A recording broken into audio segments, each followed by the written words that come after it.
Dan mulailah rakyat teriak dan panggil TNI. Kemana TNI?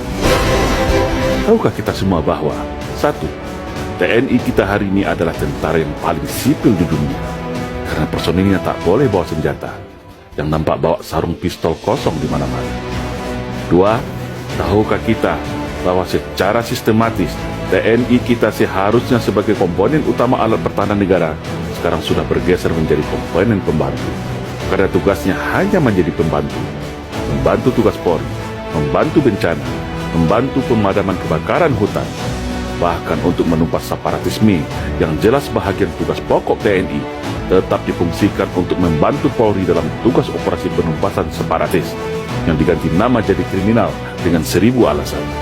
Yang komponen pendukung seperti komponen utama yang sudah jelas komponen utama TNI malah seperti komponen pendukung. Aneh bin ajaib.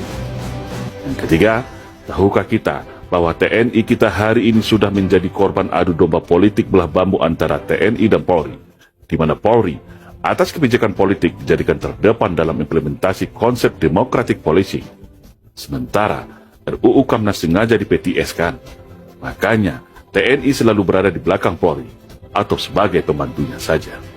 Yang keempat, tahukah kita bahwa jumlah Polri hari ini sudah 3 kali lipat jumlah TNI, alias 1:3, di mana secara anggaran pun Polri jauh fantastis di atas anggaran TNI. Tapi yang digemborkan kepada publik anggaran Kementerian Pertahanan yang paling besar. Padahal setelah dibagi berdasarkan matra, jauh di bawah anggaran Polri. Yang kelima, tahukah kita saat ini secara kedudukan hukum Polri begitu spesial langsung di bawah Presiden, sedangkan TNI berada di bawah Menteri Pertahanan. Artinya, secara strata hukum dan jabatan, Polri setara dengan Menteri, sedangkan TNI di bawah Menteri. Yang keenam, tahukah kita bahwa sudah hampir semua peran TNI saat ini sudah diambil alih oleh polisi, termasuk peran pembinaan teritorial, cipta kondisi dan pasukan kombatan.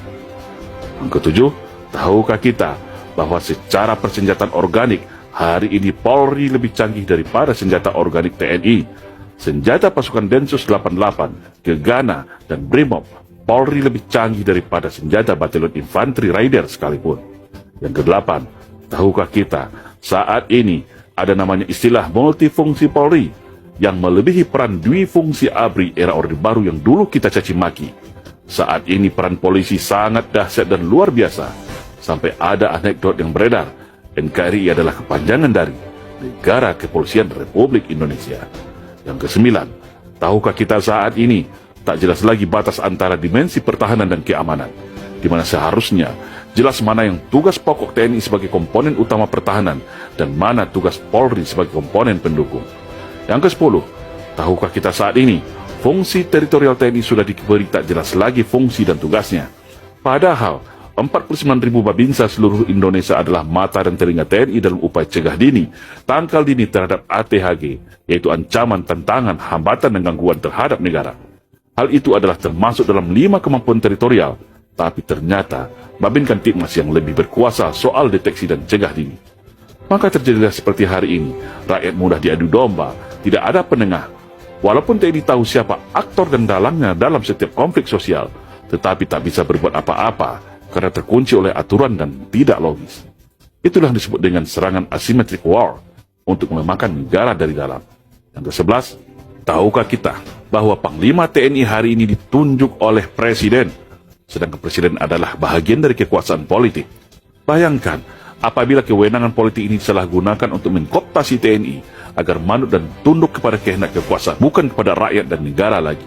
Jangan heran kalau Pak Dirman tidak mau diatur 100% oleh Bung Karno soal perang gerilya.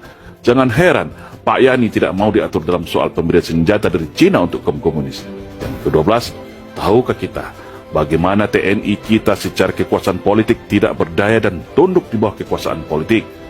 TNI tunduk pada kekuasaan supremasi sipil, tapi anehnya dan kontradiktif, Polri yang katanya sipil bersenjata mempunyai pasukan kombatan, peralatan tempur mutakhir, sehingga di dunia boleh dikatakan Polri adalah polisi yang paling militeristik di dunia saat ini, sampai memerangi terorisme dan separatisme yang seharusnya tugas TNI juga diambil oleh Polri.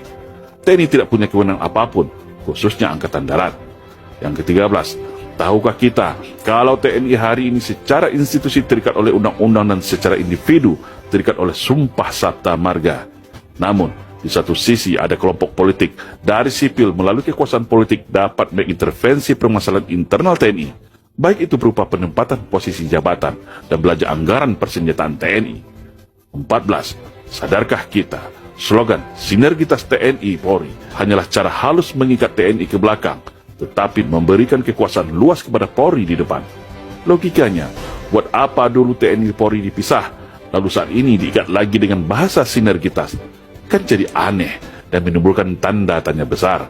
Sinergitas artinya tetap di bawah kendali Polri. Nah, semua penjelasan di atas adalah baru beberapa bahagian yang menjadi beban tugas, beban moral, beban psikologis mental prajurit TNI dalam menunaikan bakti pada negara.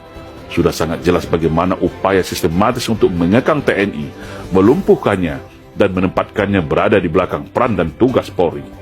Sungguh TNI ku sayang dan TNI ku malang. Ketika ada kejadian berupa perang, bencana alam, dan gangguan keamanan berat, TNI baru dipanggil untuk diperbantukan. Tetapi ketika itu berupa fasilitas politik, kewenangan dan sarana-prasarana, TNI selalu diminta untuk bersabar, untuk banyak mengalah, demi slogan Bumi Pertiwi. Hari ini barulah kita sadar bahwa pelemahan TNI ini adalah bahagian sistematis dan pembalasan dendam dari para kelompok neo-PKI, agar mereka leluasa merebut Indonesia dan merubahnya menjadi negara komunis. Sungguh miris ketika tentara dibuat tak berdaya dan kalau bisa masuk barak saja dan jaga perbatasan. Namun ketika negara sudah sekarat, baru semua teriak dan panggil nama TNI. Ketika semua peran TNI diambil, lalu terjadi konflik polemik yang tidak terkendali lagi, baru panggil TNI. Kemana TNI?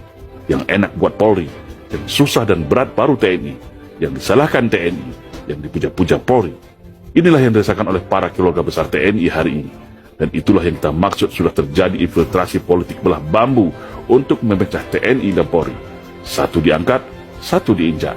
Dan strategi ini baru sekarang kita sadar adalah bahagian infiltrasi politik para anak PKI yang berhasil menyusup secara halus mempengaruhi putusan politik pasca reformasi. Lalu siapa lagi yang akan jaga bangsa ini dari upaya infiltrasi ke masyarakat untuk adu domba, hasut-menghasut, dan berupa perang narkoba atau lainnya yang tujuannya untuk melemahkan Indonesia dari dalam? Sungguh TNI ku sayang, TNI ku malang. Semoga bangsa ini tersadar dan mengembalikan jati diri TNI sebagai tulang punggung negara. Saya yakin, kalau fungsi teritorial TNI berjalan dan TNI kembali ada tempat di Senayan, maka insya Allah agenda komunisme di Indonesia akan kembali bisa dipatahkan. Karena TNI punya peta dan tools strategi untuk itu. TNI harus kembali menjadi jati dirinya sebagai prajurit Sabta Marga yang berwibawa sebagai penjaga Garuda, pengawal Pancasila, garda utama menjaga keutuhan NKRI.